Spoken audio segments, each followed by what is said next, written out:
This is doctor Neetu Singh. तो मेरा आज का टीचिंग का जो टॉपिक है वो है इंडक्टिव मेथड ऑफ टीचिंग।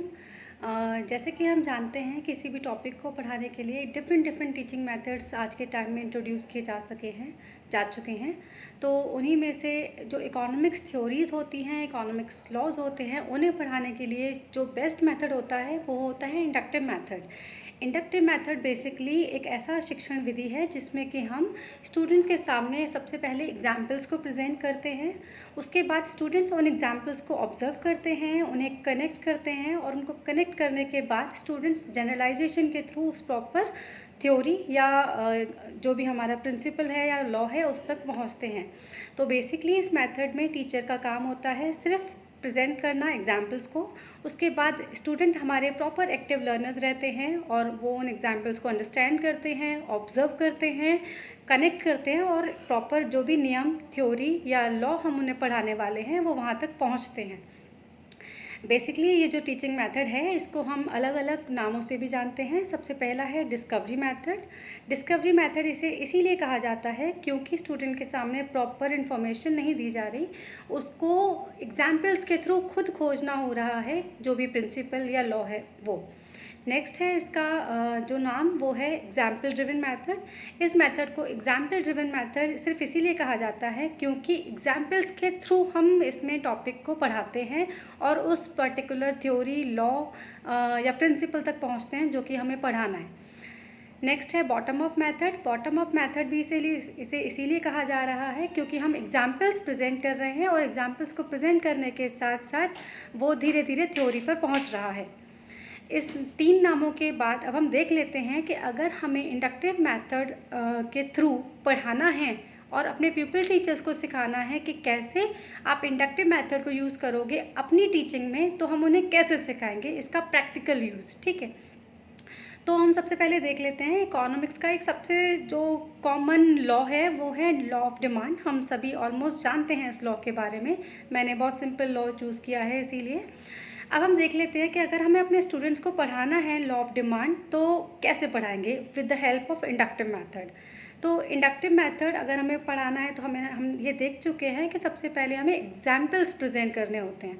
तो लॉ ऑफ डिमांड बेसिकली पढ़ाने के लिए हम क्या करेंगे, स्टूडेंट के सामने कुछ एग्जाम्पल्स प्रेजेंट करेंगे।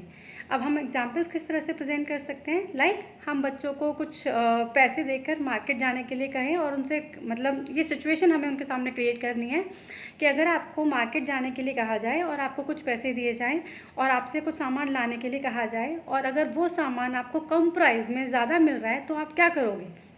तो स्टूडेंट प्रॉपर बता सकते हैं कि अगर वो सामान हमें कम प्राइस में ज़्यादा मिल रहा है तो हम उसे ज़्यादा ही परचेज़ करके लाएंगे क्योंकि यहाँ पर हमें फ़ायदा हो रहा है, वो हमें कम प्राइस में मिल रहा है तो हम ज़्यादा ले लेंगे उसको।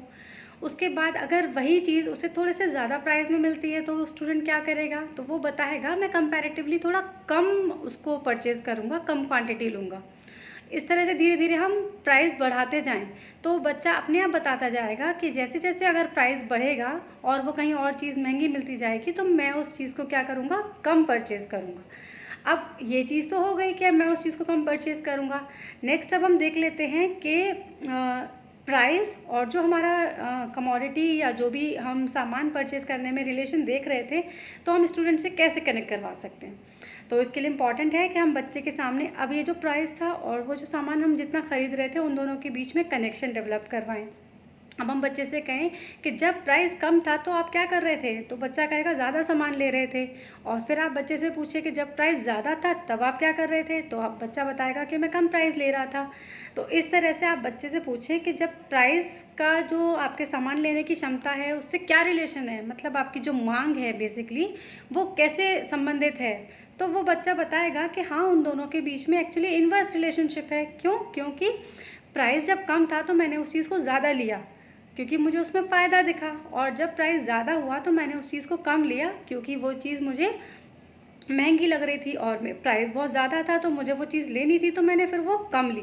ठीक है, इस तरह से हम बच्चों को इस मेथड के थ्रू क्या कर सकते हैं, लॉ ऑफ डिमांड को इंट्रोड्यूस कर सकते हैं और उन्हें पढ़ा सकते हैं।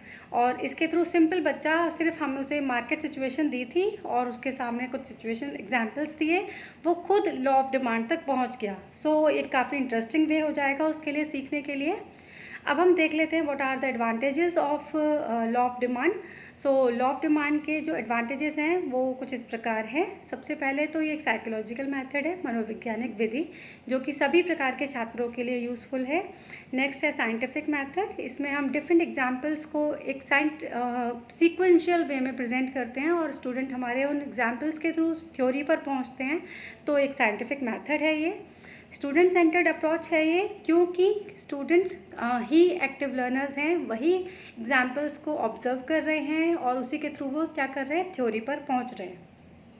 नेक्स्ट, इस पूरे ही टीचिंग मेथड को अप्लाई करने के दौरान क्लास में जो स्टूडेंट हैं वो पैसिव लर्नर ना होकर क्या है, एक्टिव लर्नर बने हुए हैं फुल टाइम, और वो प्रॉपर हर चीज़ को खुद से ऑब्जर्व कर रहे हैं, खुद से सीख रहे हैं। नेक्स्ट है विद दिस टीचिंग मेथड क्या हो रहा है, जो हमारे स्टूडेंट्स हैं उनके बीच में क्यूरियोसिटी डेवलप हो रही है, साथ ही साथ इंटरेस्ट डेवलप हो रहा है, क्योंकि उनके अंदर बोर्डम डेवलप नहीं हो रहा, वो इंटरेस्ट के साथ सीख पा रहे हैं। नेक्स्ट है स्टूडेंट को क्या करना कि जो हमारे स्टूडेंट हैं उनके वो क्रिटिकली ऑब्जर्व कर रहे हैं जब इस चीज़ को, तो उनके अंदर क्या हो रही है, लॉजिकल थिंकिंग डेवलप हो रही है, ऑब्जर्वेशन स्किल्स डेवलप हो रहे हैं उनके अंदर, और वो स्टूडेंट्स के मेंटल एबिलिटीज़ को काफ़ी हद तक बढ़ा रहे हैं। तो these are the advantages of inductive method. But जैसे कि हर चीज़ की कुछ अच्छाइयाँ होती हैं, तो उसकी कुछ ना कुछ कमियाँ भी होती हैं। अब हम देख लेते हैं what are the limitations of inductive method.